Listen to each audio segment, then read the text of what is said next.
보셨어요? 좋아요, 구독, 알람 설정까지.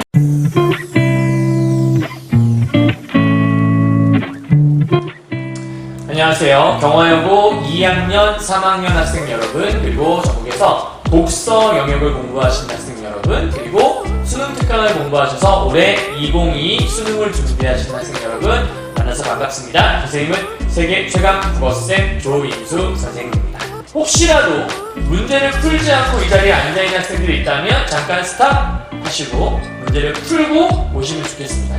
강의 듣고 열심히 적고 이렇게만 한다고 실력이 느는 게 아니거든요. 이 시간은 먼저 한번 문제를 풀어보신 다음에 내가 몰랐던 게 무엇인지, 그리고 안다 생각했는데 저렇게도 해석할 수 있는 거구나, 아 저런 의미였구나, 이런 걸 돌아볼 수 있는 그런 강의가 되었으면 좋겠어요. 그게 진짜 독서 공부거든요. 이해하셨죠? 자, 그럼 오늘 무엇을 공부했는지 하나씩 한번 해보도록 하죠. 자, 일단 오늘은 부가가치세에 대한 질문인데요. 이 지문을 공부할 때 제일 중요한 건 일단 누가 뭐래도 문제부터 선생님 확인하라고 어제도 말씀을 드렸죠. 왜냐하면 우리는 독서 지문 문제 풀이를 하고 있는 거니까. 그럼 1번 문제에서 이렇게 나와 있는데 1번 문제가 됐죠. 이 부가가치세에 대한 정의를 오늘 좀 하고 들어가야 될 것 같아서 선생님이 자료를 살짝 조사를 해봤어요. 자, 일단은 부가라고 하는 건 added, 뭔가 더해진다라는 거죠. 그리고 가치라고 하는 건 value라고 하는 거고, 세는 tax, 세금의 의미죠. 그래서 더해진 가치에 대한 세금. 그래서 우리가 영어식은 요걸 이렇게 바꿔서 설명을 많이 하다 보니까 이게 앞으로 와서 value added tax, 그래서 VAT라고 하는, VAT라고 하나요? 그래서 보통 우리가 물건 살 때 보면 VAT 별도라고 써 있잖아요. 그 VAT가 이 부가가치세라고 생각하시면 되는 거예요. 간단하게 부가가치세를 보려면 여러분 선생님이 이렇게 표를 하나 만들었는데요. 일단 A, B, C라고 하는 판매자가 있고 그 D라고 하는 최종 소비자가 있다고 가정을 했을 때 사실은 이제 이 하얀색처럼 물건을 판매하는 거지만 엄밀하게 말하면 물건을 판매하고 돈이라는 것은 반대로 가져오게 되는 거죠. 그래서 예를 든다면 이 B에게서 A가 200원을 받고 물건을 샀다 쳐봐요. 그러면 우리나라에서 부가가치세는 단일 세율이 존재한다고 해요. 부가가치세는 늘 10%라고 합니다. 우리나라에 정해진 세율이라는 거죠. 그래서 200원을 받고 이제 물건을 팔았어요. 그럼 A라는 사람은 그러니까 아무것도 없었는데 200원이 생기게 된 거죠. 그럼 A는 0에다가 200을 더해서 새롭게 200이라는 가치가 나한테 생긴 거예요. 그 200이 A에게 있어 부가가치가 되는 거죠. 이해하셨나요? 그리고 이 B는 C에게서 예를 들어서 500원을 주고 500원을 받고 물건을 줬다. 왜냐면 똑같이 200원을 받고 팔면 200원 줬는데 200원만 받으면 얘 너무 손해잖아요. 그죠? 그러니까 최소 여기보다 가격을 더 받겠죠. 그럼 지금 상황에서는 얘는 200원을 줬지만 500원을 받아왔으니 나에게 마이너스 200 상태에서 플러스 500이니까 더하기 300. 나에게 300이라는 부가가치가 생겼네요. 이해했어요? 그렇게 더해지는 가치를 우리는 부가가치라고 하는 건데, 자, 여러분 간단해요. 일단 200이 생겼잖아요. 그럼 200의 10%가 얼마인 거냐면 20이잖아요. 그죠? 그 20만큼을 밑에 있는 여기 세무서에다가 A가 세금으로 내야 되는 거예요. 그걸 우리가 부가가치라고 하는 거죠. 10%를 낸 거니까. 그런데 얘가 200 받아와서 20을 내면 180밖에 안 남잖아요. 너무 손해라는 생각이 들 수밖에 없죠. 그러니까 A는 그 20이 너무 아까운 거야. 그럼 내가 20을 내야 될 돈을 내가 내는 게 아니라 저놈한테 받아와야겠다 생각을 하는 거죠. 그래서 이 B에게서 200이라는 물건 값에다가 20을 더해서 받아오는 거예요. 그럼 이 A는 B에게서 총 220만큼의 돈을 받는 거죠. 그리고 나서 이 20이라는 걸 받아온 거를 이렇게 세금으로 내는 거예요. 그럼 실제 20 세금을 내긴 했지만 받아온 걸로 낸 거니까 나는 200을 고스란히 가질 수 있게 되는 거죠. 그러니까 나 이 물건 얼마에 팔았지? 200원에 팔았어. 요즘 그런 거 많이 있어요. 선생님 이거 얼마죠? 이건 300원이에요. 근데 계산할 때 진짜 330원 내는 경우가 있죠. 왜냐하면 그 옆에 VAT 별도라고 써있는 경우가 많거든요. 그럼 얘도 마찬가지겠죠. 얘가 500을 이제 가져왔잖아요. 그럼 얘 입장에서는 500을 가져온 거니까 사실은 50이라고 하는 세금을 내야 되는 상황인 거거든요. 그런데 50을 내야 되는데 이게 너무 아까우니까 얘한테서 50만큼을 받아오는 거예요. 그럼 총 얘는 550을 얘한테 내야 되는 거고 그 중에 이 50은 세금으로 제출을 하는 거죠. 마찬가지로 얘도 얘한테 이번에 2,000원에 팔았다 치죠. 그러니까 뭐 밀을 재배해서 얘한테 밀가루를 팔았는데 얘는 얘한테 팔아서 얘는 이제 이걸 빵을 만들고 그 빵을 얘한테 팔았다. 뭐 이렇게 생각하면 될 것 같아요. 그럼 2,000원에 해당하는 거는 200원이 세금일 테니까 200원의 부가가치를 내야 되는 건데 마찬가지로 아까운이 얘한테 200을 받아와서 얘한테서 총 2,200원을 받아오는 거죠. 그리고 200은 이렇게 가져가는 거예요. 이해하셨나요? 그러니까 여기 나와 있는 세 문서에 각각 A와 B와 C는 20, 50, 200만큼의 세금을 내는 셈이 된다는 얘기예요. 자, 그러면 이 D 같은 경우에 최종 소비자는 결국은 2,200원을 지불을 했잖아요. 그렇죠? 그러니까 요걸 줬으니까. 그럼 이 최종 소비자였던 내가 이제 빵을 샀다 치죠. 나는 2,200원을 냈는데 사실 원래 이 물건은 2,200원 가격이 아니라 원래는 아마 2,000원이었을 거예요. 거기다가 내가 얘한테 지불하게 된 200원을 더해서 샀기 때문에 2,200원 지불했겠죠. 그럼 결국은 얘네들도 세금을 다 내긴 했지만 결국은 이렇게 다 지워지는 개념이잖아요. 그러니까 얘네들은 납세 의무자, 그러니까 법으로 정해진 돈을 낸 거예요. 그러니까 법으로 정해진 돈을 내긴 냈는데 낸 기록은 있는데 사실은 쟤한테 돈을 받았으니까 결과적으로 난 돈을 안 낸 셈이 되는 거죠. 그럼 그 돈은 누가 냈냐? 여기는 소비자가 실제 200원을 여기다가 제출하게 된 거죠.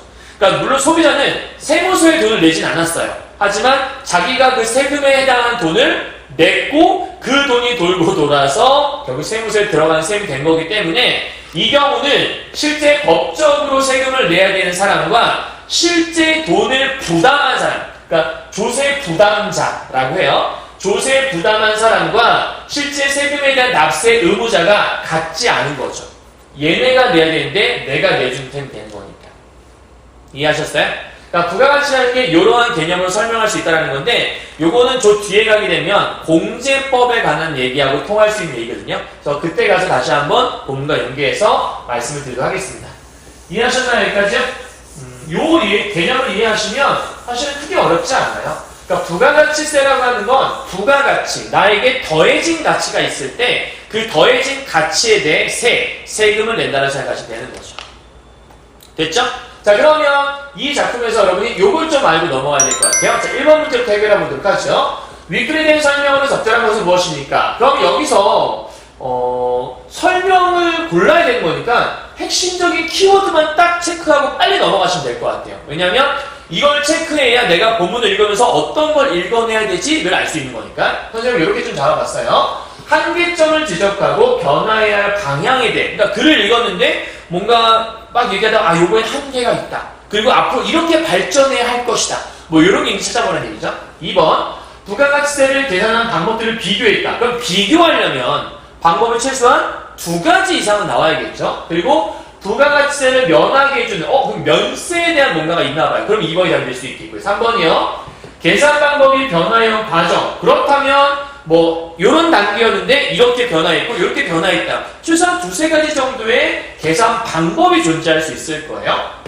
다음 부가가치세의 의의를 밝히고 있다. 뭐 요건 이제 이따가 보면 알 수 있을 것 같고요. 다음 부가가치세의 기능에 대한 2가지 견해. 그러니까 기능에 대한 견해 2개. 그러니까 중요한 건 아무 견해나 얘기하는 게 아니라 부가가치세의 기능에 대한 2가지 견해를 제시하고 있는지 뭐라는 얘기죠. 경제에 미친 영향에 대한 거 말하고 있대요. 마지막 세금의 종류 중 부가가치세는 어디에 포함되는지를 밝히고 있고 다른 세금에 비해 어떤 장단점이 있는지. 그러니까 다른 세금은 이런데 이 부가가치세는 이렇다라는 얘기가 있어야겠죠. 대충 정리했죠? 졸쭉 넘어가면 돼요. 다음 2번 문제예요. 일치불일치라고 하는 사실 확인 문제는 요즘에 독서지문에서 늘 나오는, 보통 독서지문 세트에서 첫 번째 아닌 두 번째 늘 존재하는 것 같아요. 자, 요런 거는 여러분 잘 보세요. 1번과 2번과 3번과 4번과 5번을 보면 다 부가가치세라는 말이 다 들어가 있거든요. 그럼 부가가치세 자체가 중요한 게 아니라 다른 키워드 하나를 찾아야 돼요. 그게 뭐냐? 선생님 이렇게 표시해봤어요. 노동력의 형태로 제공하는 상품에도 이런 게 부과된다. 그러면 글을 읽다가 노동력이라는 글자를 딱 봤다. 그러면 얼른 와서 체크해보면 돼요. 2번째, 납세 의무자의 주소지나 소득이 나왔잖아요. 그러면 주소지, 소득 이런 글자 나오면 얼른 와서 부가가치세랑 어떤 관계인지 찾아보면 되겠죠. 3번째요. 상품이 여러 단계를 거쳐 생산될 경우 부가가치세는 최종 단계에만 부과된다. 여러분 이런 거 잘 봐야 되는데 요즘 독서지문에서 만이라고 하는 보조사, 도라고 하는 보조사를 잘 찾아야 돼요. 그럼 최종 단계만이라고 했으면 본문 속에 최종 단계라고만 써있나 아니면 다른 단계도 적용되는 건가? 왜냐하면 최종 단계에만 부과되는 거면 다른 단계는 적용되지 않는 거잖아요. 체크해봐요. 다음 네 번째요. 국내에서 타인에게 시설물을 제공하고 부가가치세. 그냥 시설물이란 단어 나오면 체크해보면 되는 거겠죠? 다섯 번째요. 부가가치세는 법적으로 납세 의무를 지는 이와 실제로 세금을 부담하는 이가 동일하다. 그럼 두 명의 사람이 나온다는 얘기니까 체크해보면 될 것 같아요. 되셨나요? 자, 이런 내용을 아는 상태에서 본문을 들어가야 돼요. 자, 선생님이 여러분 본문을 읽었다라는 가정하에 지금 강의를 하고 있다 얘기해드렸죠. 그러면 본문을 읽었으면 다 읽었잖아요? 요 정도는 여러분 머릿속에 파악할 수 있어야 됩니다. 요 정도는 글을 읽고 이해하자라고 선생님이 목표를 잡아보고 있는 거예요. 일단 첫 번째, 부가가치세의 정의와 과세 대상은 누가 있는지를 한번 찾아보는 거고요. 두 번째, 가산법은 뭐고 공제법은 무엇인지. 세 번째, 전 단계 거래 공제법과 전 단계 세액 공제법. 선생님 똑같은 거 아닌가요? 뭐가 다르죠? 거래액이란 말과 세액이란 말이 다르죠. 조금 미세한 차이가 있어요. 무슨 차이가 있는지 본문 보면서 알고 넘어가도록 하죠. 네 번째, 매출세액과 매입세액이란 무엇인지 알고 넘어가야 되고요. 다섯 번째는 영세율 제도와 면세 제도란 무엇인가를 알면 될 것 같아요. 그러니까 지금 보면 되게 여러 가지 용어들이 있는데요. 그 용어들이 여러분이 평상시에 많이 보지 않죠? 아침에 친구들을 만나자마자 야, 넌 영세율 제도에 대해 어떻게 생각하니? 글쎄, 난 면세 제도가 좋은 것 같은데 그렇구나. 야, 요즘 나는 납세세액에 대해서 되게 많은 매입세액에 대해 많이 생각을 하고 있어. 이런 얘기 잘 안 하죠. 그러니까 평상시에 쓰는 단어가 아니기 때문에 좀 어려운 거거든요. 그러니까 공부를 해두면 나중에 이와 유사한 형태의 글이 나왔을 때 전혀 어렵지 않을 수 있다는 얘기예요. 자, 배경 지식을 잘 익히는 차원에서 공부해보도록 하죠. 갑시다. 1단락입니다. 단락번호 늘 붙이라고 말씀드리고 있어요. 그리고 선생님이 미리 이런저런 것들 표시해오긴 하지만 여러분도 여러분 책에 이 글을 보기 전에 앞서 선생님이 한 것처럼 동그라미, 밑줄 이런 것들을 미리 쳐봐야 되고요. 그 쳐놓은 상태에서 얘랑 비교하면서 나는 이게 중요하다고 생각했는데 선생님도 이런 걸 중요하다고 생각하셨네? 일치하는 것 같은데 이런 것들을 좀 맞춰가 보란 얘기예요. 독서를 잘하시는 분들은 굳이 선생님과 안 맞춰도 돼요. 근데 잘 못하시는 분들, 조금 어렵다 싶은 사람들은 선생님과 처음에 이렇게 모방, 좀 맞춰가면 좀 좋을 것 같아요. 그러다가 나중에 자기만의 스타일을 찾아가시면 될 것 같습니다. 자, 부가가치세란 무엇이다 라고 써있는 거니까 부가가치세 정의가 쓰여있는 부분인 것 같고요. 그럼 부가가치세가 뭐냐? 재화의 공급이나 수입, 용역의 공급 과정. 그럼 재화의 공급이라는 거, 용역의 공급이라는 게 있나 봐요. 이 두 가지 과정에 각 단계에서 덧붙은 부가가치에 대해 부과하는 것. 그럼 부가가치는 어디에 부여하는 거예요? 각 단계에 덧붙은 부가가치. 그럼 부가가치라는 것들은 각 단계마다 붙나 보다. 그럼 우리 아까 뭐라고 읽었었냐면 앞쪽에서 여기에서 부가가치는 최종 단계에만 부과된다고 얘기했잖아요. 근데 방금 얘기했지만 각 단계에 덧붙은 걸 얘기한다고 하지 않았어요? 또 하나요. 재화는 공급 또는 수입 되기까지 여러 가지 거치는데 각 과정에서 이전에 생산된 재화에 여러 요소를 더해 새로운 생산물을 만들게 된다. 그러니까 각 과정들이 뭔가 중요한가 보죠. 그래서 새롭게 만들어진 생산물의 가치에서 이전에 생산된 재화의 가치를 차감. 무슨 얘기냐면 뭐가 새롭게 만들어졌어요. 이만큼이 더해졌겠죠? 내가 이만큼을 갖고 있는 거예요. 여기에서 이전에 갖고 있던 거를 빼야 나한테 얼마가 더해졌는지를 알 수 있잖아요. 가장 쉽게 얘기하면 내가 이만큼을 갖고 있었어. 근데 뭔가 더해져서 나한테 500이 생긴 거예요. 자, 500이 됐어요. 근데 내가 기존에 갖고 있던 게 300이었단 말이에요. 500에 300을 빼면 나에게 새롭게 200이 더해졌구나. 그게 이제 부가가치라고 설명하는 거죠. 이해하셨죠? 자, 부가가치는 임금, 동그라미, 이자, 동그라미, 지대, 동그라미, 이윤 이런 것들로 구성된대요. 부가가치라는 것들은 임금과 이자와 지대나 이윤 같은 것들이 부가가치에 포함되는 개념이구나. 뒤쪽 가게 되면 이 임금이라는 게 뭘로 나오냐면 인건비라는 이름으로 나오기도 하고요. 지대라고 하는 건 가장 쉽게 얘기해서 토지세 이런 것들과 연결된 말이라고 보시면 될 것 같아요. 자, 어쨌든 재화에 대한 얘기 끝나고 그러면 부가가치세는 재화의 공급이나 수익과 관련된 것 혹은 용역에 관련된 것 이렇게 미리 연결할 수 있겠네요. 이 글은 부가가치라는 게 재화나 용역에 관련된 걸 얘기하는 건데 재화 얘기는 여기서 여기까지 끝. 그 다음 이제는 용역 얘기로 넘어가는 거구나. 자, 이때 유사한데 용역의 공급은 노동력을 우리 아까 노동력 읽지 않았어요? 아까 2번에서 1번에 노동력의 형태로 제공되는 상품에도 부가가치세가 부과될 수 있다. 근데 노동력을 제공하는 것뿐만 아니라라고 되어 있잖아.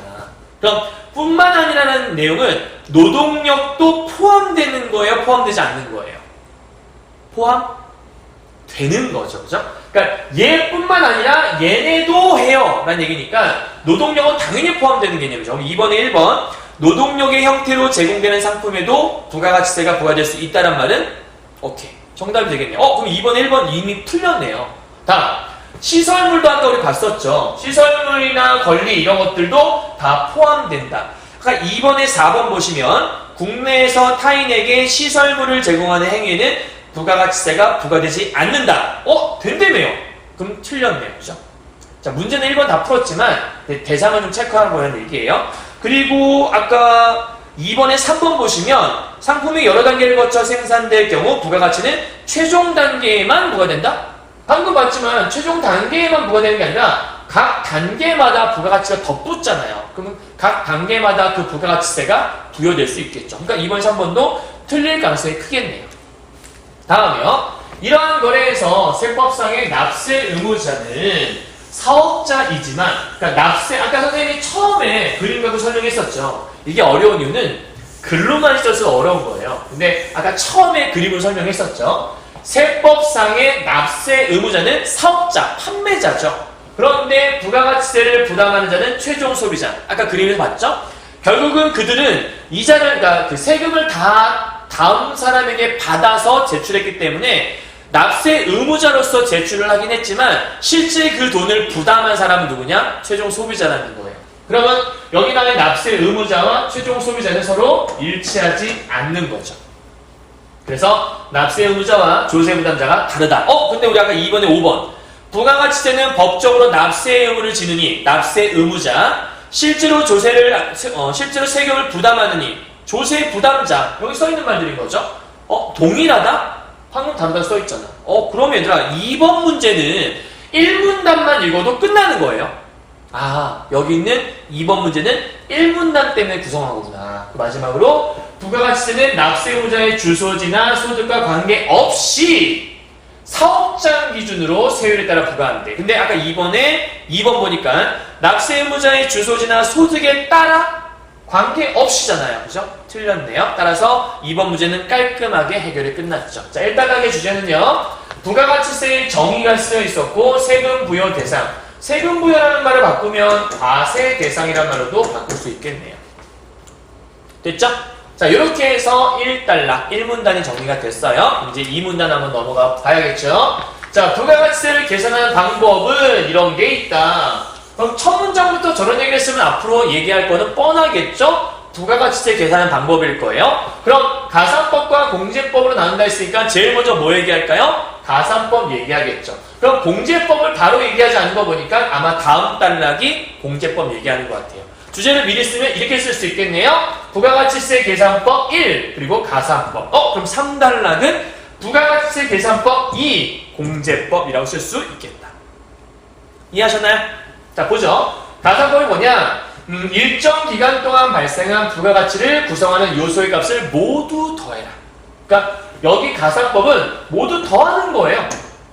오케이? 아까 우리 그 부가가치에 포함된 요소들 여러 가지 배웠죠. 아까 뭐 이윤, 이자, 그다음에 뭐 토지 관련된 거, 그다음에 임금 이런 거 배웠잖아요. 그래서 그런 걸 다 더하라는 얘기고요. 여기다가 세율을 곱하면 가산법에 따른 부가가치세 계산법이 된다는 얘기예요.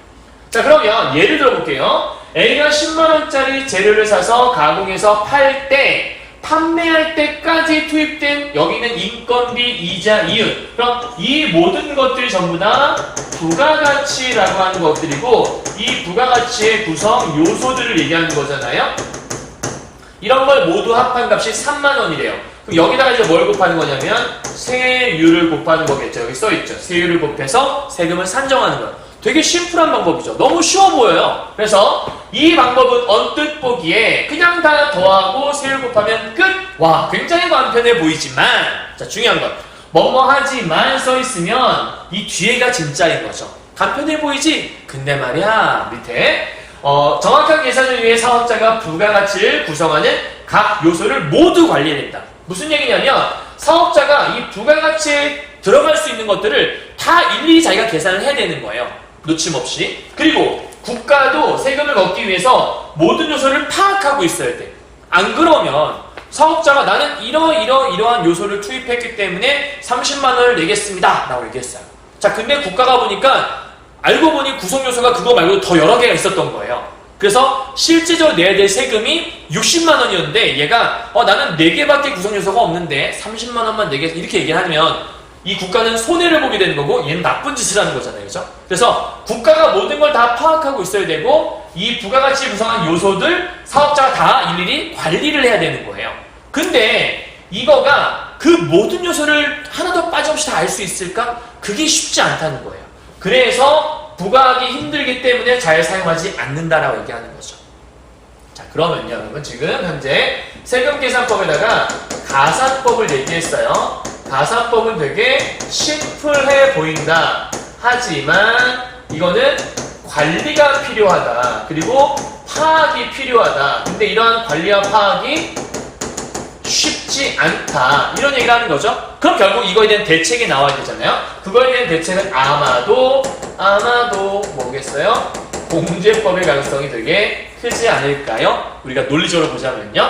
자, 그러면 요거에 대한 것들을 한번 살펴보도록 하죠. 3단락 가서요. 문제 하나 풀어야겠다. 이거 아까 다 해결하긴 했지만 1, 2, 3, 4, 5번 중에서 아까 2, 3, 4, 5번 다 아니라고 해결했었고 1번이 답이라는 건 체크했죠. 자, 넘어가죠. 3단락이에요. 이거 좀 지워야겠네요. 자, 지웠어요. 합시다. 자, 공제법은 우리 지금 2단락까지 공부했죠? 요거를 아까 거기서 했어서 했는데 여기서 했네. 자, 3단락은 공제법 얘기예요. 이전 단계까지의 거래액 또는 부담세액을 공제해서 세금을 계산하는 방법으로 공제 대상이 거래액이냐 세액이냐에 따라 둘로 나는데요. 그러니까 뭐가 나눠지는 거냐면 공제 대상이 무엇이냐에 따라 나눠진다는 거죠. 공제법이 두 가지가 있나 보죠. 거래액을 공제하는 걸 전 단계 거래액 공제법. 그럼 이 공제법의 첫 번째가 뭐가 있냐면 거래액 공제법이라는 게 존재하나 봐요. 자, 이것은 일정 기간 동안의 매출액에서 매입액을 뺀 금액에 세율을 곱해서 세금을 산정한다. 되게 어렵게 써있는 것 같은데 살짝 지울게요. 간단하게 거래액 공제법을 설명을 하면 여기 글로 써있으니까 그냥 매출액 판 금액이죠. 매출액. 여기다가 무엇인가 내가 이거를 팔기 위해 구입한 매입액이 있을 거 아니에요?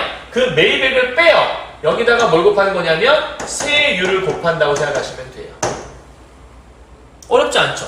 그러니까 판 금액, 이익이잖아요. 거기서 매입, 소비를 한 거잖아요. 그걸 뺀 다음에 세율을 곱하면 거래액이 나온다는, 이 거래 공제법이 나온다는 얘기인데, 자, 이 방법은 직접 계산한 부가가치에 세율을 곱해서 부가가치를 산출하기 때문에, 그러니까 직접, 여기가 중요하죠. 직접 계산한 다음에 중요한 것 같아요. 사업자가 직접 계산하는 건가 봐요. 그래서 과세가 되는 대상이 어떠한 요소로부터 창출된 부가가치인지 납세용자가 명확하게 인식할 수 있대요. 그러니까 지금 얘 거래액을 됐을까요? 얘는 직접 계산하기 때문에 명확한 인식이 가능하다. 그러니까 키워드만 좀 기억해봐요. 명확한 인식이 가능한 것이 바로 여기는 거래액의 특징이라고 볼 수 있대요. 자, 근데 장점도 있는데 문제가 면세 제도를 적용하기 힘들다라는 단점도 있대요. 그러니까 얘는 이런 좋은 점, 이거 노란색 쓸까? 장점도 존재하는 거예요. 그런데 단점이 뭐냐면 면세 제도 적용이 잘 안 되는 것 같아 라고 하는 이러한 단점이 존재하나 봐요.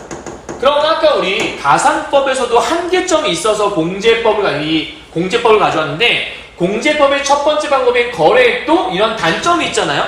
그럼 이거를 적용하기에는 문제가 있다는 얘기니까 그럼 뭐 해야 돼? 다른 걸 해보는 거죠. 이번엔 부당 세액을 공제해 보는 거예요. 넘어가죠? 공제를 하는 기억. 그럼 우리 문제에서 아까 4번 문제 보게 되면 기억에 관한 문제가 있어요. 그럼 이런 문제는 기억이 들어가는 이 문단을 다 읽고 나서 바로 문제를 푸시면 돼요. 그러니까 4번 문제를 바로 풀자는 얘기인 거죠. 자, 전 단계 세액공제법. 여기 써있네요. 세액. 여기다가 이제 이건 거래액이었고 이제 세액으로 넘어가요.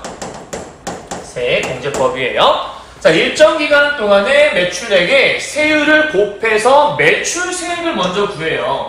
그리고 이전 단계에서의 매입액의 세율을 곱해서 산출한 게 매입세액이래요. 이거를 매출세액에서 빼는 방법이에요. 글로 써있으니까 되게 힘들죠. 그냥 간단하게 얘기하면 이 세액이라고 하는 건 저기 있는 걸 그대로 그냥 풀어볼게요.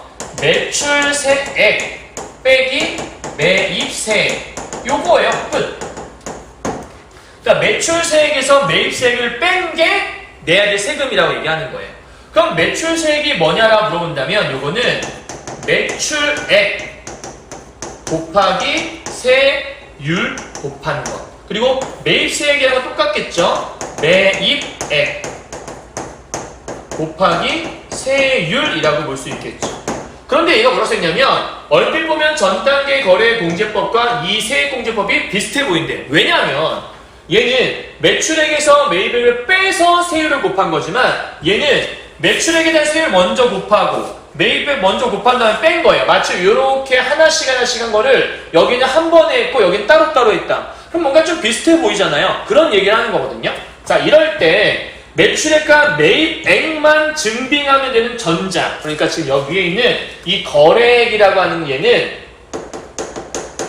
매출액이라는 것과 매입액 얘만 증빙하면 된대요.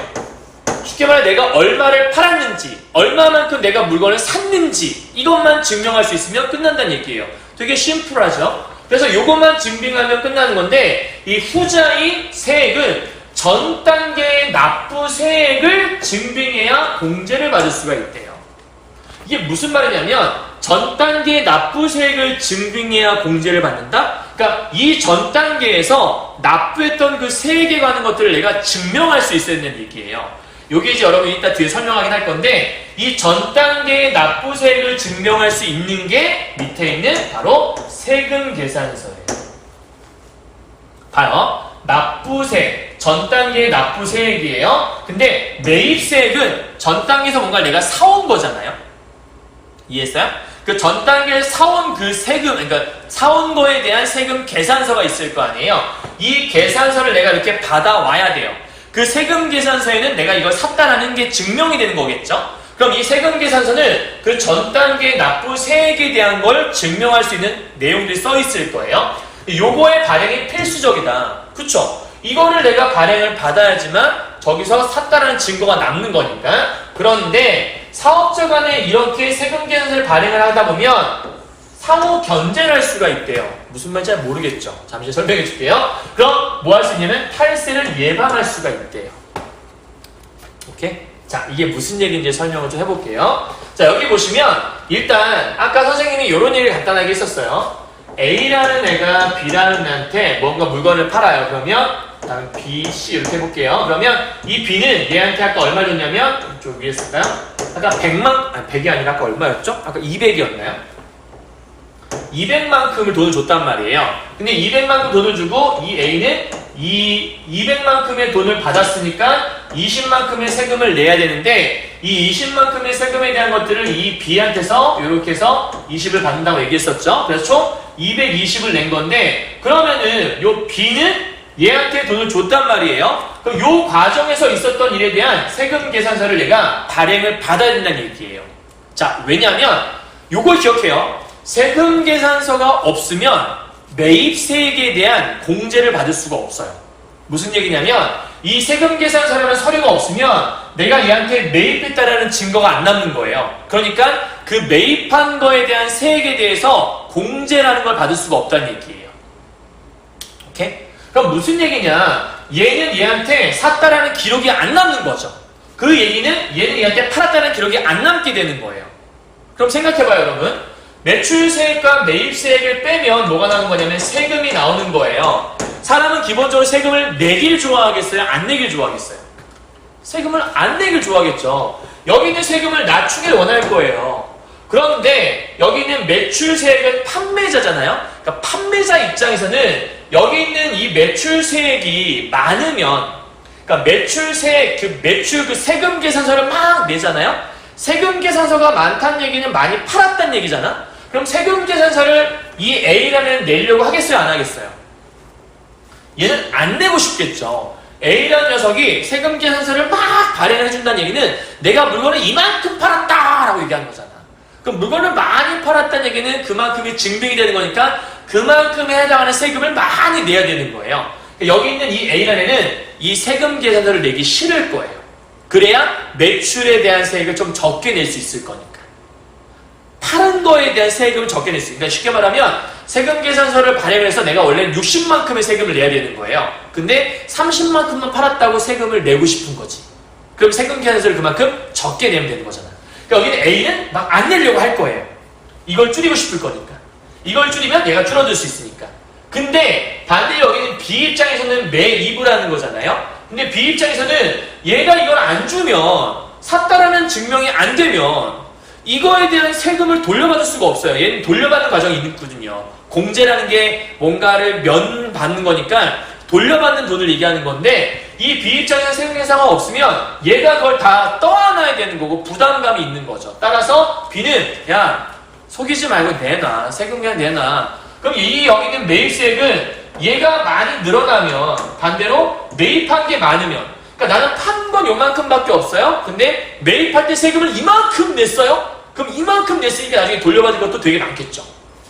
요만큼 내면 여긴 낮아질 수 있으니까. 그럼 여기는 B 입장에서는 매입세액을 올려야 되거든요. 그 얘기는 이 세금 계산서가 많으면 많을수록 이 B는 좋다는 얘기예요. 오케이? 이해했어요? 그러니까 많이 내가 매입했다라는 게 남을수록 얘는 좋다는 얘기죠. 그럼 B 입장에서는 많이 받고 싶을 거고 A는 안 내고 싶을 거야. 그러면 이제 B 입장에서는 이걸 받으면 내가 결제해 줄게, 이런 식으로 이제 우리가 나올 수 있겠죠. 근데 A는 막 내기 싫어할 거고, 그러니까 서로 간에 막 견제가 되는 거예요. 그래서 여기 밑에 상호 견제란 말을 쓰고 있는 거예요. 그럼 여기 있는 A는 좀 적게 내서 세금을 좀 줄이고 싶잖아. 그걸 우리가 탈세라고 하는 거죠. 그럼 탈세를 할 수가 없어. 왜? B가 자꾸 내라고 자꾸 견제를 하니까. 그래서 탈세를 예방할 수 있다라고 설명되어 있는 거예요. 이해하셨나요? 좀 설명이 이해하기 쉽게 됐는지 잘 모르겠는데 어떤 의미인지는 알겠죠. 그러니까 얘는 최대한 A란에는 자기가 팔았다는 증거를 적게 남기고 싶기 때문에 세금 계산서를 발행하고 싶지 않을 거고, 이 B는 세금 계산서가 있어야 매입했다라는 증거가 남는 거니까 그 매입했다는 증거가 있어야 매입세액에 대한 것들을 내가 다시 돌려받을 수 있기 때문에 매입세액을 증명해야 되는 거거든요.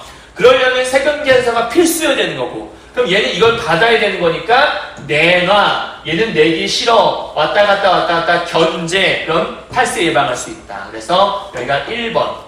이래 될 수 있겠죠. 1번이 될 수 있을 거예요. 자, 요게 이제 세액 공제 장점이라고 볼 수 있고요. 두 번째, 국가가 사업자들의 거래 현황을 파악하기에 용이하다라고 설명되어 있어요. 이게 무슨 얘기냐면, 이 지금 아까 선생님이 A, B, C, D를 설명했잖아요. 간단하게 설명해 볼게요. 아까 우리가 A, 다음에 B, 다음에 C, 다음 D라고 얘기했잖아요. 그럼 지금 아까 선생님 여기에서 세금 계산서 안 내고 싶어, 내야 돼, 막 싸운다고 했잖아. 그럼 B는 또 C하고 똑같은 일을 하고 있을 거야. 얘한테 받아야겠는데 근데 난 너한테 주기 싫어. 그죠? C는 야, 내놔. 근데 난 너한테 주기 싫어. 이게 되겠죠. 그럼 결국은 여기 있는 이 D 있잖아요. D라는 소비자가 돈을 냈단 말이에요. 그죠? 최종적으로 내는 돈을 냈는데 중요한 건 이거죠. 근데 얘가 세금 냈으니까 이 세금 얘한테 매기고 끝내면 되는 거거든요. 최종 단계에만 내면. 근데 왜 이 각 단계에서 세금 계산서라는 거를 자꾸 내게 하는 거지? 세금 계산서를. 세금 계산서가 각 단계마다 생길 거 아니에요. 그러니까 이런 단계마다 세금 계산서가 필수로 생기게 되면 어떤 일을 벌일 수 있냐면, 국가 입장에서는 여기서 이런 거래가 있었군, 이런 거래가 있었어, 이런 거래가 있었군, 그 거래에 대한 걸 알 수 있다는 거예요. 그러니까 거래 현황을 파악하기 용이하다는 말을 여기서 쓰고 있는 거죠. 그러니까 그 세금 계산서 때문에 이런 문제들이 이런 역할을 할 수 있다는 얘기예요. 다음 세 번째, 특정 품목에 대해 부가가치세를 면제해주기 쉽대. 아까 여기 거래 얘는 면세제도 적용하기 힘들었잖아. 그럼 얘는 이런 게 면세제도를 적용할 수가 있게 되나 봐요. 그다음 네 번째, 사업자가 부가가치 계산을 위해서 부가가치 구성 요소들을 관리하지 않아도 된대. 왜냐하면 아까 처음에 가산법 같은 경우에 이걸 다 관리를 했어야 되잖아. 근데 얘는 굳이 관리하지 않고 그냥 여기서 이걸 뺀 다음에 세율만 곱하면 되는 거니까 굳이 이런 걸 구성 요소들을 관리할 필요가 없는 거죠. 그럼 그냥 편안하네. 그래서 장점이 있다. 그럼 결국은 거래공제법도 그렇고 앞에 가산법도 그렇고 다 단점이 있었는데 여기는 이 세액공제법 얘만 유일하게 단점이 없네. 그럼 얘가 제일 좋다는 얘기 아니겠니? 그래서 우리나라에서는 전 단계 세액공제법을 택하고 있다라고 설명하고 있는 거예요. 그러니까 주제는 3단락의 소주제는 부가가치세 계산법, 두 번째 공제법에 대한 얘기를 하고 있는 거고 제일 좋은 건 세액공제법이다라고 설명하고 있는 거죠. 이해했나요? 자, 요걸 가지고 여러분이 4번 문제에서 기억에 하는 문제를 풀 수 있을 것 같아요. 자, 풀고 넘어가도록 하죠. 자, 기억, 전단계 세액공제법에 반해서 전단계 세액공제법은 방금 이러한 특징들 아까 1, 2, 3, 4번 적었죠? 그거 체크하는 거예요. 그럼 1번, 국가가 사업자들의 거래 현황을 파악하기 쉽다. 왜? 각 단계마다 세금 계산서가 나올 거니까 1번은 맞고요. 2번, 전단계 세액공제법에 대한 장점 얘기하는 거니까 특정 품목에 대해 부가가치세 면제해주기 수월하다. 아까 여기 면제해주기 수월하다 써있잖아요. 그죠? 세 번째, 전 단계 납부세를 증빙하게 될 탈세 예방. 우리 아까 앞서서 다 계산했네요. 탈세 예방, 증빙. 얘기했죠? 다음, 네 번째, 부가가치를 구성하는 각 요소를 관리할 필요가 없다. 다 얘기했네요? 근데 5번에 어떠한 요소로부터 창출된 부가가치인지 명확하게 인식할 수 있다. 그러니까 직접 계산하기 때문에 명확하게 인식할 수 있는 건 직접 계산하는 명확한 인식은 거래공제. 그러니까 지금 전 단계 거래공제법이 5번에 대해 설명해야겠네요. 따라 답은 5번이라고 체크할 수 있는 거죠. 이해하셨죠? 자, 우리 지금 2번 문제 풀어왔고요. 4번 문제까지 해결했어요. 다음 가보죠. 4번입니다. 자, 예를 들어 방금 설명한 게 이해 안 갈까봐 설명을 쭉 해주는 거예요. 자, 보면 10%의 부가가치세율 정해져 있고요. 전 단계 세액공제법인 거예요. 우리나라 적용한 사례. 자, 가불명이 각각 나무 가공 공장. 이 나무를 가공해서 얘한테 팔았겠죠? 얘는 가구를 조립해서 판매 매장에 팔았겠죠? 판매 매장은 소비자에게 팔았겠죠? A, B, C, 소비자가 D가 되는 거예요. 이해했죠? 각각 쭉쭉쭉 팔아서 매출액에 매출세액을 더한 가격. 매출액에 매출세액을 더한 가격이 110이래요. 그럼 아까 세액이라고 하는 건 10%가 분다고 얘기했었으니까 이 110이라고 하는 건 아마도 100 더하기 10이 아니겠니? 그럼 이때 100이 아마 매출액일 거고 여기는 10이라는 게 매출세액을 얘기하는 게 아니겠어요? 그러겠죠? 자, 그럼 220도 마찬가지로 200에다가 20을 더한 거겠고 300에다가 30을 더한 거를 생각하시면 어렵지 않겠네요. 자, 제월 판매한다. 이 경우 최종적으로 30만원의 부가가치세, 이 330만원의 소비자가 아마 구매를 했겠죠? 그럼 그 소비자가 30만원의 부가가치세를 소비자가 부담하게 됩니다. 처음에 설명했던 것 같아요. 이 30만원은 각, 을, 병이 납부해야 할 부가가치세를 모두 합한 값이다. 그러니까 결과적으로는 소비자가 다 낸 셈이다. 그러니까 겉으로 보기에 서류상으로는 갑을병이 다 낸 것처럼 되어 있지만 걔네는 이미 그 다음 사람에게서 그걸 받았기 때문에 실제로 이걸 부담한 사람은 소비자가 부담한 거나 마찬가지다라고 설명하고 있는 거예요. 그래서 부가가치세 적용에 예시가 써있구나 보시면 될 것 같아요. 되셨나요? 자, 그러면 지금 이 내용이 조금 어려울 것 같아요. 선생님이 이렇게 표시를 한번 해봤어요. 아까 해왔던 거 다시 한번 설명해 보도록 할게요. 지금 한 내용 갖고. 자, 지금 여기 있는 A, B, C, D 여러분 책에서는 여기는 얘가 갑, 을, 병 다음에 여기는 소비자가 되는 거겠죠? 그냥 선생님 쉽게 쓸게요. 여러분 책에서 갑, 을, 다음에 병이라고 보도록 하죠. 자, 갑은 을에게서 100만큼을 아마 받았을 거예요. 그럼 100을 받았으니까 10만큼의 세금을 내야 되는데 이걸 직접 내기 싫으니까 얘한테 10을 받았겠죠? 그래서 이걸 이렇게 지출했을 거예요. 그래서 이렇게 110을 냈다라고 아까 110만원에 판매했다 써있는 거예요. 그럼 얘도 마찬가지 100에 팔았잖아요. 그죠? 그럼 얘는 100을 지불했을 거니까 똑같이 100만큼 가져오면 얘는 남는 게 0밖에 없잖아. 그러니까 얘는 200만큼을 가져오는 거예요. 그랬더니 200만큼을 을이 벌게 됐으니까 20의 세금을 내야겠죠? 10%니까. 근데 얘를 직접 내기 싫으니까 얘한테서 또 받아와서 이렇게 제출을 하는 거야. 그럼 얘는 220이 되는 거겠네요. 자, 병 역시 마찬가지로 300만큼을 가져올 건데 30만원의 세금을 내야 돼요. 직접 내기 싫죠? 30만 원 더 내놔라고 하는 거죠. 요걸 이렇게 내고 얘는 330을 아마 받은 셈이 될 거예요.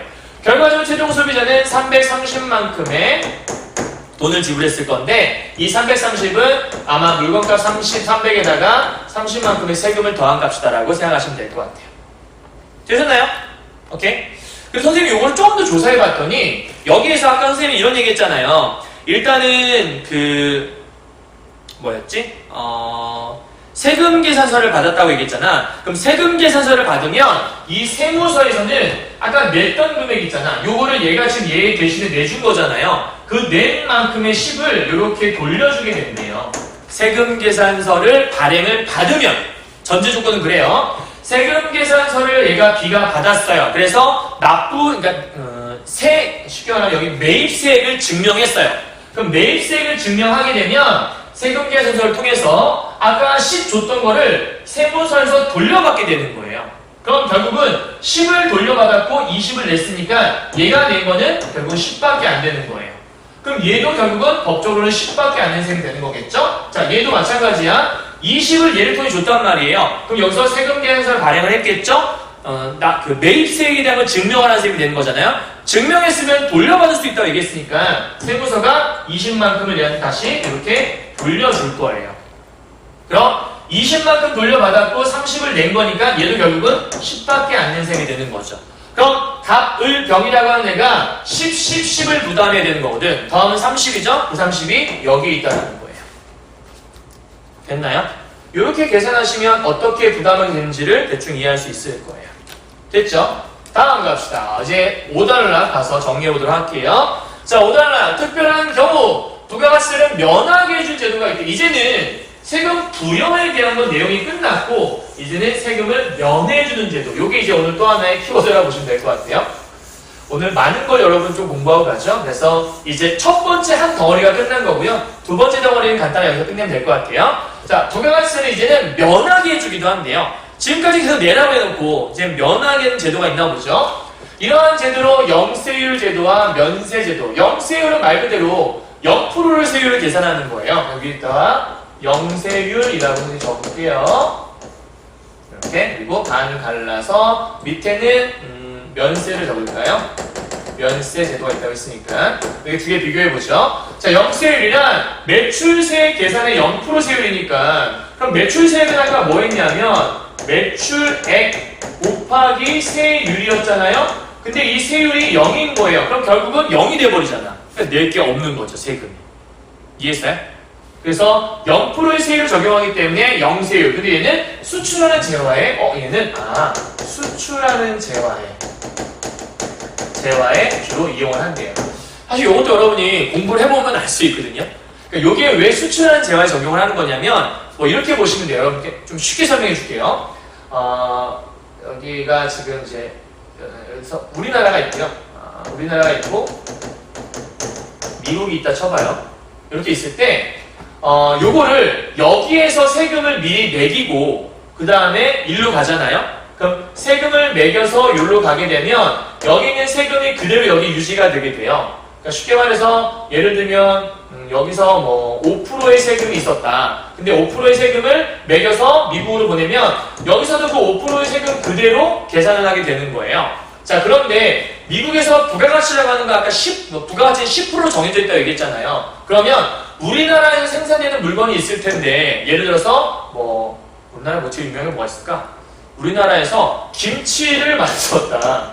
근데 이 김치를 미국에서도 만들 수 있잖아. 미국에서 우리 공장이 있을 수 있으니까. 그럼 미국에서도 김치를 만들 수 있는데 여기서 5%를 적용해서 미국 갔을 때는 5%만 그대로 적용한단 말이에요. 근데 미국 자체에서 우리가 생산했을 경우에는 세금으로 10%라는 부가가치를 부여한다 했잖아요. 그럼 여기서 생산한 김치는 5%가 아니라 10%가 돼버리는 거예요. 그러니까 여기서 미리 세금을 매겨서 보내버리면 여기에서 생산한 건 10%인데 보낸 건 5%니까 차이가 지잖아요. 그러니까 여기서는 약간 좀 불합리함이 생길 수 있는 거예요. 그러니까 수출하는 재화 같은 경우에는 여기서 세금을 매기지 않고 여기는 0%의 세금을 매기는 거예요. 그럼 어디다 매겨라? 가서 매겨라 라고 얘기하는 거예요. 여기서 안 매기고. 그럼 여기 가서 매기게 되면 여기서는 여기 나름대로 10%의 세금이 있으니까 여기서 가서 매기나 생산해서 매기나 똑같은 세율이 적용될 거 아니에요? 그렇게 생각하시면 크게 어렵지 않을 거라고 생각하시면 될 것 같아요. 선생님이 이해한 정도는 이래요. 그래서 어쨌든 중요한 건 수출하는 재화에 적용한다는 게 포인트. 자, 두 번째요. 여기 1번이 되겠네요. 영세율 적용받으면 매출세액이 0이 되므로 내야 할 부가세도 없어지고 이미 지불한 매입세액도 이게 중요한 포인트. 그러니까 이미 지불한 거니 선단계, 앞단계라고 할까요? 전단계. 전단계의 매입세액을 환급받는 게 가능해져요. 이게 이제 중요한 포인트예요. 그러니까 그 전 단계에서 냈던, 그 전 단계에 미리 지불했던 그 세금도 0%가 되는 거니까 내놔라고 할 수 있다는 얘기예요. 그래서 매입세액도 환급받을 수 있고요. 이로 인해 해당 단계뿐만 아니라 이전 단계에서 부과된 부가세는 모두 취소되니까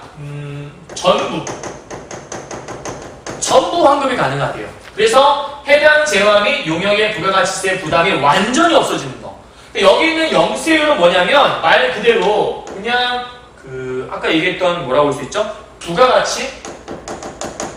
이 부가가치에다가 0%로 그냥 적용한다고 보시면 될 것 같아요. 부가가치의 세율을 0으로 지정을 하는 거죠. 그러면 부가가치에 0을 곱했으니까 0 세율이 되는 거예요. 이해하셨어요? 자, 그래서 이렇게 하는 건데 영세율 제도로 인해 수출하는 재화의 가격 경쟁력이 높아질 수 있대요. 여기서는 수출 재화의 가격 경쟁력은 높아질 수 있고, 자, 국외 소비자는 이중의 세부담을 가지지 않게 된다. 그러니까 국외 소비자 부담도 적어질 수 있다. 다음 넘어가요. 단 부가가치세법상 신고 의무를 지닌 과세 사업자만이, 여기는 지금 과세 사업자만 적용받을 수 있대요.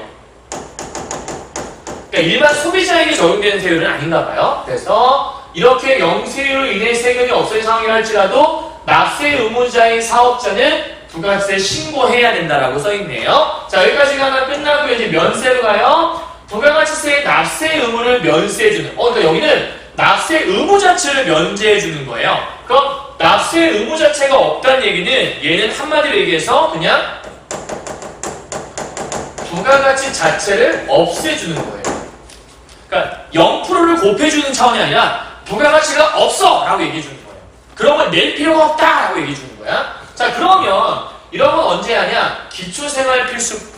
그러니까 얘는 기초생활 필수품에 적용을 한대요. 아까 면세제도 말고 영세율은 수출하는 재화에 이용했잖아? 얘는 기초생활 필수품의 대상이 달라요. 면세제도에 적용을 받는 사업자는 원칙적으로 부가가치세법상 납세 의무를 지지 않아. 방금 얘기했죠? 납세 의무가 자체가 없어지는 거예요. 세금을 낼 필요가 없어. 그래서 매출세액에서 매입세액을 뺀 부가가치세는 내지 않아요.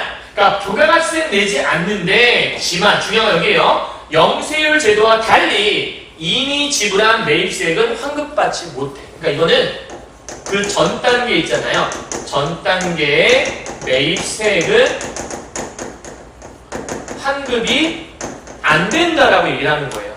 이게 왜 안 되는 거냐면 부가가치세에 대한 납세 의무자가 아니잖아요. 납세 의무를 지지 않으니까. 그럼 부가가치에 대해서 납세 의무자가 아니면 납세 의무자에게만 그 전 단계에 있는 세금 혜택을 받을 수가 있게 되는 건데, 납세 의무자가 아니면 그 전 단계에 있는 세금 자체에 대한 환급이 안 될 수밖에 없어요. 그러니까 지금 여기 있는 이 면세제도의 단점은 위에 있는 영세율은 그 전 단계까지 다 환급받을 수 있었잖아요. 근데 여기 있는 면세는 그 전 단계의 거는 환급을 이미 돈을 냈는데 낸 거에 대해 돌려받을 수가 없게 되는 거예요. 그럼 돌려받을 수 없으면 난 손해를 봤잖아요. 그게 싫으니까 그 손해받은 것만큼을 누구한테 지운 거냐면 다음 소비자한테 그만큼 더 내놔라고 얘한테 전가를 하는 거예요. 그러니까 면세제도의 특징은 그 전 단계의 세금을 돌려받을 수 없다. 그럼 어떤 거를 면세받는 건데 자기가 지금 해당되는 그 단계에 해당되는 것만 면제를 받는 거예요. 그 전 단계 거는 받을 수가 없다. 왜? 나는 납세 의무자가 아니거든. 그 전 단계에 대해서. 그래서 이미 지불한 매입세액은 환급받지 못해 소비자에게 전달되는 해당 단계의 부가가치세만 면제가 돼. 그러니까 다음 단계 소비자에게 주는 것만 면제가 되는 거죠. 그러니까 이전 단계까지 적용된 부가가치를 모두 취소되지가 않으니까 아까 얘는 전 단계 거를 전부 받았잖아요. 근데 얘는 전 단계 걸 받을 수가 없게 되잖아. 이걸 누구한테 전가해요? 다음 소비자에게 전가를 해버리는 거야. 그러니까 매입세일이라는 금액을 그 다음 소비자에게 전가한다고 써 있는 거예요. 얘는 이거를 소비자에게 그 부담을 전가한다고 보시면 될 것 같아요. 자, 그래서 저소득층의 조세 부담률이 상대적으로 높아진 것을 역진성이라고 하는데요. 그러니까 역진성은 여기는 이 면세 제도에 해당하는 게 역진성인가 봐요. 근데 면세 제도는 저소득층이 많이 사용하는 재화에 부과되는 세금을 줄여준다. 그럼 저소득층이 사용하는 재화에 부담되는 세금을 줄여주게 되면 조세 부담의 역진성을 완화해 줄 수 있다 나와 있잖아요. 그러니까 역진성이라는 개념이 무엇인지를 간단히 설명을 하고 넘어올게요, 여러분. 역진성은 뭐냐면 소득이 적은 사람인데 세금 부담이 더 높은 걸 얘기해요.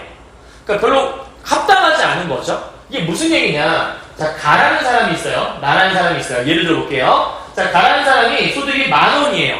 근데 나라에는 20,000원의 소득이 있는 거예요. 근데 이 둘이 뭘 살 거냐면 하나의 물건을 사기로 했어요. 똑같은 물건을. 근데 이 물건 값이 22,000원인 거예요. 그러니까 22,000원인 거는 20,000원이 물건 값인데 아마도 VAT라고 하는 부가가치세가 2,000원이 붙었겠죠. 그러니까 요 2,000원에 세금이 매겨진 거예요. 그럼 얘는 10,000원 소득인데 2,000원 세금을 똑같이 내야 되는 거죠. 얘는 20,000원 소득인데 2,000원 세금을 똑같이 내는 거예요. 세금은 똑같이 내는 거니까. 그럼 결국은 여기 있는 이 가라는 사람은 요 2,000원만큼의 세금을 냈지만 사실은 10,000원 중에서 요만큼을 낸 거니까 곱하기 100을 이렇게 보면 얘는 대충 계산해보면 얼마죠? 20%가 나오나요? 그러니까 20%라고 하는 세금 부담률이 있는 거예요. 근데 얘는 여기다가 20,000원을 벌었고 내는 거니까 자기 20,000원 비중에다가 여기 해갖고 100을 곱하게 되면 얘는 띡띡 대충 10%의 부담률이 나오네요. 그죠? 그러니까 지금 가와나는 얘가 소득은 더 적은데 이 세금에 대한 부담률이 20%나 되는 거고 얘는 소득은 더 많은데 10%밖에 세금 부담률이 없는 거야. 그러니까 세금 부담이 오히려 돈이 적은데 더 많잖아요. 이건 너무 불합리하잖아? 이게 역진성이라고 하는 거거든요. 그러니까 역진성은 기초생활수급자한테 별로 좋은 게 아니겠죠? 자, 그래서 이럴 때 어떻게 한 거냐면 여기 있는 2,000원 세금을 아예 없애버리는 거예요. 그러니까 면세라고 하는 건 세금 자체를 아예 지우지 않는다고 얘기했잖아요. 그래서 세금 자체를 그냥 없애버리는 거야. 그럼 세금을 없애버려? 그럼 다 20,000원을 사게 되는 거겠죠. 이해가요? 그럼 세금 자체가 없어지는 거니까 이 세금에 대한 부담 자체가 다 사라진다라고 볼 수 있는 거죠. 그럼 결국 역진성이 좀 줄어들 수 있다라고 보면 되는 거예요. 무슨 말인지 이해하셨나요? 왜냐면 10,000분의 0, 여기 20,000분의 0이니까 그냥 0, 0이 되는 거나 마찬가지인 거니까. 이해하셨죠? 자, 그러면 넘어가서요. 다시 앞으로 돌아갈게요. 여기 보게 되면 조세 부담의 역진성을 완화할 수 있다라고 얘기한 건 뭐냐면 세금 자체를 아예 안 걷게 되는 거니까. 그래서 영세율 제도와 역진성 여기다가 역진성 완화란 말을 써야겠다. 그죠? 영세율 제도와 면세 제도에 적용을 받는 상품은 부가가치세법상으로 혜택을 받는 것이므로 다른 세금 납부할 때는 이런 혜택을 받지 못한대. 뭔 얘기냐면 부가가치에서만 면세는 적용을 받는 거지 다른 세금은 내야 된다 이런 얘기를 하는 거예요. 그러니까 면세 제도가 모든 거에다 적용되는 건 아닌가 봐요. 그렇죠? 그래서 부가가치세를 면해주는 제도 중에 영세율과 면세에 대한 얘기를 하는 게 바로 이 5단락의 내용이라고 볼 수 있겠네요. 굉장히 길게 설명했지만 어쨌든 내용 다 정리됐죠? 그렇다면 이제 3번 문제를 하나 풀고 넘어가도록 하죠. 자, 영세율 제도와 면세 제도에 대한 설명을 적절한 것은 무엇입니까? 써있어요. 자, 1번이에요. 영세율, A. 영세율은 면세 제도와 달리 조세 부담의 역진성을 완화한다. 근데 조세 부담의 역진성을 완화하는 건 면세 제도였으니까 이거 달리란 말이 안 되네요. 그렇죠? 네, 안 되겠죠? 두 번째요. 면세 제도는 영세율과 달리 수출 상품의 가격 경쟁력, 수출 상품의 가격 경쟁력이 높아지는 건 영세율 제도인데 영세율과 달리란 말은 안 되겠네요. 그렇죠? 그러니까 정리만 잘 해주시면 어렵지 않아요. 세 번째, 영세율에 적용을 받는 사업자는 면세 제도에 적용하는 사업자와 달리 부가가치세법상 납세 의무자이다. 아까 납세 의무자에게만 적용을 되는 건 뭐였냐면 여기 과세사업자 납세 의무자잖아요. 여기 적용하는 건 영세율이었잖아. 그러니까 영세율에 적용받는 사업자는 얘와는 달리 이거다. 왜? 이거에 적용을 받는 사람은 아까 기초생활수급 이런 거였으니까 답은 아마 3번이라고 알 수 있을 거고요. 4번 영세율과 면세제도는 모두 국가 지원을 보다 많이 확보. 이런 얘기는 아직 읽어본 적이 없는데. 자, 5번. 영세율과 면세제도를 적용받는 상품은 부가가치세 이외의 세금을 납부할 때에도 같은 혜택 적용받지 않는다고 아까 얘기했잖아. 그죠? 부가가치세에만 적용한다고 했으니까 5번 적절하지 않은 거죠. 이해하셨어요? 자, 이제 마지막 6번 단락 정리하고 끝낼게요. 우리나라에서는 1977년부터 부가가치세 제도를 시행해서 투명화와 안정적인 국가 재원 확보. 안정적인 국가 재원 확보하는 게 맞긴 맞네. 근데 아까 앞에서 안정적인 재원을 확보한다고 했지 더 많이 확보한다고는 안 했어요. 그러니까 더 많이 확보한다는 개념과 안정적이라는 거는 개념이 달라요. 그죠? 그러니까 이런 정보는 없다는 얘기예요. 자, 거두고 있다. 이거 이제 어휘 문제 있나 보네. 부가가치세와 같은 거래세는 일반적으로 국가의 세율 차지하는 비중이 크므로 정부가 국가를 원활하게 운영하는데 크다. 이건 의의에 대한 설명 아닐까? 부가가치세가는 의의에 대한 설명이라고 정리할 수 있겠네요. 자, 그럼 우리 어휘 문제부터 먼저 풀고 끝내도록 하죠. 저 뒤쪽에 나온답니다. 자, 1번 문제부터 볼게요. 읽어보니까 전체적으로 아까 뭐 공제법, 가상법, 그런 세금 내는 방법에 대한 걸 설명했었고, 뒤쪽에는 영세율과 면세 통해서 면한 주는 거. 그거에 대한 답은 2번밖에 없지 않니? 그죠? 쉽게 문제 풀었네요. 2번 문제 아까 다 풀었으니까 이거는 넘어가 될 것 같고요. 다음 3번 문제, 3번 문제 풀었고, 4번 풀었고, 우리 5번만 풀면 될 것 같다. 자, 5번이요. 전 단계 세액공제법과 부가세율 10% 적용받던 상품 A가 있대요. 그럴 때 A는 영세율을 제도하는 거고 B는 면세를 적용받는 건가 봐요. 자, 해당되는 거 한번 계산해 보도록 하죠. 일단 1번 영세율 제도 A 이거니까 구매하는 국외 소비자의 세금 부담이 늘어나겠군. 아까 분명히 국외 소비자 수출 이런 거 얘기할 때 근데 얘들아 영세율 제도는 세금 자체가 0이잖아. 부가가치가 0인데 왜 세금 부담이 늘어나는 거지? 이거 말이 안 되는데? 영세율 제도로 하는 건 세금 자체가 없는 거잖아요. 그럼 이거가 늘어나면 안 되는 거겠죠. 그죠? 2번이요. 면세 제도를 판매하는 사업자는 세제 개편 이전에 비해 부가가치세가 10만원 넘게 나왔을 것 같아. 그러면 금액을 계산해 봐야겠네. 일단은 A에 대한 거는 이게 매출액이잖아요. 그럼 매출액이 400이니까 매출액 곱하기 아까 부가가치세 10%라 있으니까 여기는 40이 되겠네요. 그 다음에 매입액은 30이니까 곱하기 10을 하면 30이 되겠네요. 그럼 매출세 40에서 매입세 30을 빼면 얘는 아마 10이라고 하는, 그러니까 10만원을 원래는 냈어야 하는 거죠. 영세율 제도가 적용되지 않았다면. 또 얘 같은 경우에도 곱하기 10 곱하기 10을 해보면 20이 나오고 30이 나오니까 얘 역시도 면세율을 적용하지 않았더라면 10만원만큼을 원래 냈어야 하는 거죠. 그럼 둘 다 10만원을 냈어야 되는데 영세율과 면세를 통해 면제받고 세금이 적용되지 않았으니까 10만원 이익을 받겠네. 10만원을 내야 되는데 안 낸 거니까 덜 내게 되겠고는 맞는 말이네요. 그러니까 답은 2번이 되겠죠. 3번 부가가치세율이 지금보다 높아지면 영세율 제도를 판매한 사업자가 납부의 부가 늘어난다? 영세율 제도는 세금이 0인데 왜 늘어나지? 늘어날 수 없지 않니? 그죠? 다음 4번이요. 면세 제도를 구매한 소비자와 달리 영세율 제도를 구매한 소비자에게 부가가치세 세금 부담이 일부 전가되겠군이 나와 있는데 이거는 말이 안 맞지 않나? 왜냐면 여기 있는 상품 A를 구매한 소비자에게 이걸 다 제도하는 거. 그러니까 그 소비자에게 부가가치세 세금 부담을 전가하는 건 영세율 제도가 아니라 면세 제도잖아. 근데 면세 제도와 달리 영세율 제도가 얘기되어 있으니까 요 설명은 얘에 대한 얘기라고 해요. 그러니까 반대 얘기라고 있는 거니까 안 되겠죠. 다음 5번 영세율 제도를 판매하는 사업자와 달리 이 B를 판매하는 사업자, 그러니까 영세율 제도와 달리 이 B, 면세는 모두 해당하는 금액을 환급받을 수 있다? 모두 환급받을 수 있는 건 영세율 제도였잖아. 근데 면세 제도 판매하는 사람이 받을 수 있다? 틀렸네. 그러니까 짝이 잘못 지어져 있네요. 이해하셨죠? 자, 이제 마지막 6번 문제인 것 같아요.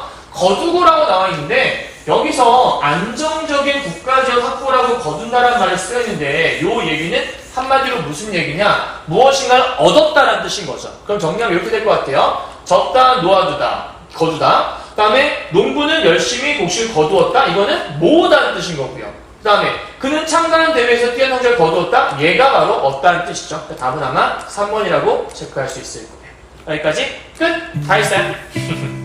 자, 좀 어려웠죠. 그 자체가. 선생님도 설명을 하다 보니까 많이 좀 어렵기도 하고 여러분에게 최대한 좀 쉽게 설명하려고 노력했었는데 잘 되는지 모르겠습니다. 어쨌든 다시 한번 이해 안 되시면 여러 번 돌려 들어보시고 또 정보도 찾아보시고 하면서 여러분에게 이 강의가 어려운 강의라기보다는 어려워서 포기하는 강의보다는 여러분에게 좋은 점수를 오히려 줄 수 있는 그런 강의가 되었으면 좋겠네요.